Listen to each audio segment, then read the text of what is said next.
Vivimos en un mundo en donde la verdad es relativa, generando muchas confusiones en las personas. Pero, ¿qué dice la palabra de Dios al respecto? Bienvenidos a nuestro espacio Pregúntale al Pastor, en donde junto con el Pastor Coquijó hablaremos de nuestras inquietudes a la luz de la palabra de Dios. Y de pronto uno de los argumentos que hemos escuchado a menudo es el tema de la maldad, ¿no? ¿Por qué si existe tanta maldad, Dios lo permite? ¿Dios es acaso malo? Si es malo, ¿para qué ir a buscarlo? ¿Qué podríamos empezar diciendo? Bueno, es una pregunta que muchos se hacen, ¿no? Yo creo que incluso muchos creyentes que asisten, siempre está esa pregunta por la maldad que encuentran, que vemos a diario, ¿no? Al escuchar noticias, nomás. Bueno, esa excusa de la maldad, porque Dios lo permite y todo ello, que es muy, no solamente actual, ha sido siempre una pregunta de todo el mundo. Primero hay que entender que Dios es un Dios soberano y permite que las cosas sucedan. Pero también entender de que la maldad que hay en el mundo es consecuencia del pecado. Entonces el pecado, portarse mal.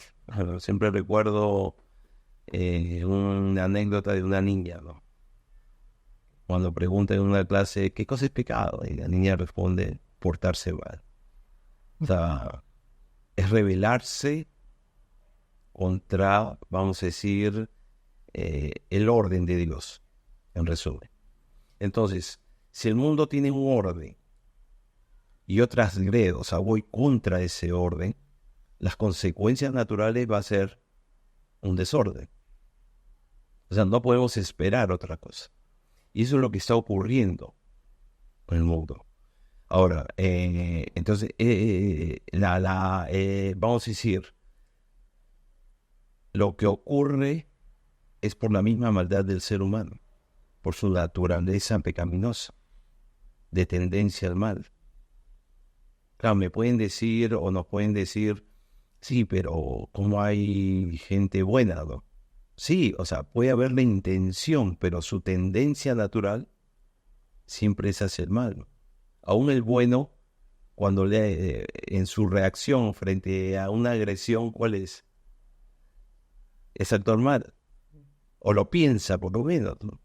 Entonces, eso nos muestra la tendencia natural. Y eso es lo que está ocurriendo hoy en día en el mundo. Ahora, Dios lo permite, porque Dios no nos obliga, como si fuéramos robots, a comportarnos en forma adecuada, sino que Él quiere que entendamos precisamente que esa maldad es la que nos inclina a alejarnos de Él. Entonces, es importante por eso entender que el pecado afecta, pero también que Dios lo permite dentro de su soberanía, porque no nos obliga a comportarnos de una forma recta. Y eso hay que tenerlo claro. De pronto para ir conversando justamente sobre el tema, si entendemos que nosotros somos creación de Dios, ¿no? Entonces hay de alguna manera ciertos rasgos buenos en el fondo de nosotros, pero igual no podemos esperar algo bueno del hombre por su propia naturaleza, ¿no? Entonces, si esto fuese así, las cosas malas se originan no en Dios, sino en el hombre. Entonces el responsable, digamos, si tenemos que buscar un responsable de las cosas malas, el primer responsable tendría que ser el hombre, ¿no? Claro, en realidad nosotros tenemos que entender eso, que somos responsables de nuestros actos. No es que Dios nos induce.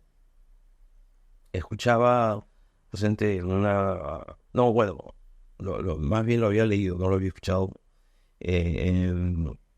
Decían pues en un comentario de una...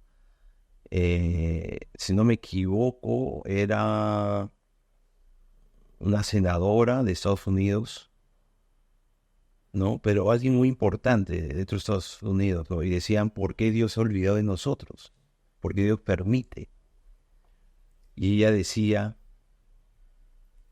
si nosotros hemos sacado a Dios de nuestras vidas, porque lo hemos sacado del colegio, lo hemos sacado de nuestras familias, lo hemos sacado de muchos lugares, ¿no? Entonces, ¿por qué se quejan de que Dios se ha olvidado de nosotros, cuando nosotros somos los que nos hemos olvidado de Él? Si Dios, siendo el creador y sabe cómo funcionamos, cómo somos, quiere ordenarnos, ¿no? Porque para eso sus enseñanzas es para ordenar nuestras vidas. No es para hacernos la vida desagradable, al contrario, es para poder disfrutar de la vida. Si nosotros entendemos eso, entonces comienza a ordenarse todo. Pero lo que hacemos, lastimosamente, es ir contra las reglas de Dios. Y entonces es complicarnos, en realidad, la vida a nosotros mismos, ¿no? Entonces, finalmente, ¿quién es el culpable? Somos nosotros. Entonces, simplemente que es más fácil echar la culpa siempre a alguien y no asumir la culpa. Pero en este caso, ¿a quién se le está echando la culpa de las cosas? Es a Dios, porque Dios permite, ¿no? Claro, Dios lo permite porque, como les digo, Dios, yo siempre digo, Dios es un caballero, nos respeta mucho, pero espera también que nosotros tengamos una reacción correcta, adecuada, que es acercarnos a Él para buscar la solución correcta.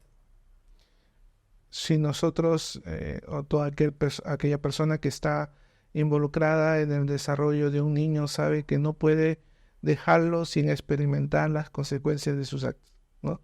Entonces, de pronto veríamos así también a Dios, un Dios que nos dice, ok, quieren hacer las cosas sin mí, entonces hay consecuencias y porque nos ama, nos permite también enfrentar eso. Claro, primero, su palabra dice que Dios a quien ama, disciplina, ¿no? Para hacernos recordar, para hacernos entender de que la disciplina es buena, o sea, no es en vano, no es capricho, sino tiene un propósito, igual con los hijos, ¿no?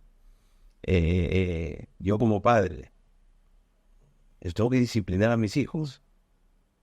¿Para qué? Para que aprendan. Pero en su rebeldía muchas veces hay situaciones donde a veces hay que dejarlos para que ellos, como dice, se estrellen, ¿no? O sea, aprendan con la experiencia, o sea, de esos errores y puedan entender entonces, no, hay reglas que seguir para bien mío.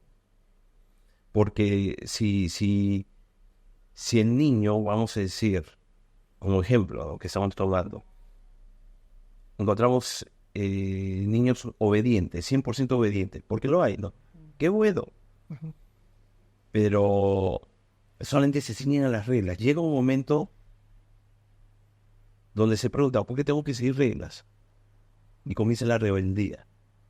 Pero en cambio, cuando a un niño se ciñe a las rebeldías y en medio de su rebeldía pregunta, dice, ¿pero por qué tiene que ser así? Y uno le va enseñando frente a, o sea, dando respuestas lógicas, porque no son respuestas, ¿cómo decir?, de obligación, porque yo digo, no es el que yo digo, sino entiende. Tal vez lo vemos desde la perspectiva de que el culpable tiene una consecuencia, ¿no? Y lo podemos, aún como adultos, creo que esa es la característica del adulto que entiende las consecuencias de sus actos. Pero si lo vemos del lado del inocente, pienso en la mujer, de un esposo abusivo o en cómo afecta el pecado de un padre a los hijos, entonces, ¿qué del inocente? Claro, siempre viene esa pregunta, ¿por qué tienen que pagar las consecuencias a los inocentes? Bueno, estamos en un mundo que está influenciado bajo el pecado. Entonces, por lo tanto, la tendencia de todos es actuar mal. Voy a hablar del pecado, es actuar mal, ¿no? Entonces, ahí son afectados todos, ¿no? O sea, queramos o no. Y porque esa es la tendencia ya del ser humano, ¿no? A afectar a otra persona, ¿no? Entonces, eso es algo que tenemos que tener bien claro y entender, ¿no? Que es algo con lo cual tenemos que luchar y enfrentar, pero también entender que Dios en su soberanía lo permite, porque ahí nos permite ver claramente cómo el pecado se ha enseñoreado sobre la vida humana. Ahora, pero hay que entender también de que frente a todo ello tenemos esperanza de vida, que hay una solución para el pecado. Y esa solución es Jesucristo, ¿no? Que Dios nos libra del pecado, o sea, de estar, vamos a decir, sujetos al pecado, no esclavos al pecado, o sea, de que nos controle a través, primero, creyendo en Jesucristo, que nos limpia y nos libera de todo pecado por fe, no de toda condenación, vamos a decir, ¿no? Porque esa es la obra de Cristo en la cruz, liberarnos de la condenación del pecado frente al Dios justo que condena el pecado, ¿no? Entonces, Jesucristo lleva nuestra condena, ¿no? Nuestra paga. Pero a su vez, si nosotros entendemos eso, nos permite entender entonces que el pecado no tiene por qué ya controlarnos. Entonces yo ya puedo tomar conciencia, así como he tomado conciencia que estoy mal, entonces enfrento el pecado. Es como el enfermo. ¿Cuándo el enfermo comienza su proceso de curación? Cuando recién reconoce que está enfermo. No antes. Porque el enfermo que no acepta que sea enfermo, no te va a tomar medicamentos, no va a recibir tratamiento, rehúsa todo porque él considera que está bien. Y eso es lo que ocurre con el mundo, ¿no? La gente cree que está bien, que no es culpable de nada, pero sigue actuando contra su prójimo. Si nosotros entendemos esa esperanza también desde la perspectiva que Dios, se le reconoce a Dios como el Dios de las huérfanas y de las viudas y los huérfanos, ¿no? Y también se menciona que la religión es justamente la verdadera es aquella que se preocupa por ellos.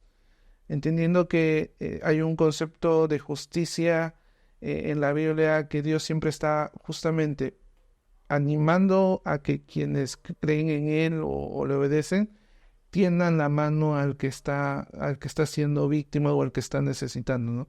De pronto también la iglesia vendría a ser parte de esa esperanza para ellos, ¿no? Sí, porque dice que el buen árbol da buenos frutos y el mal árbol, por lo tanto, mal fruto. O sea, es imposible que un mal árbol vaya a dar un buen fruto. Igual, aquellos que creen en Dios, ¿no? Y vamos a hablar en este caso de la iglesia propiamente dicho, creyentes en Jesucristo,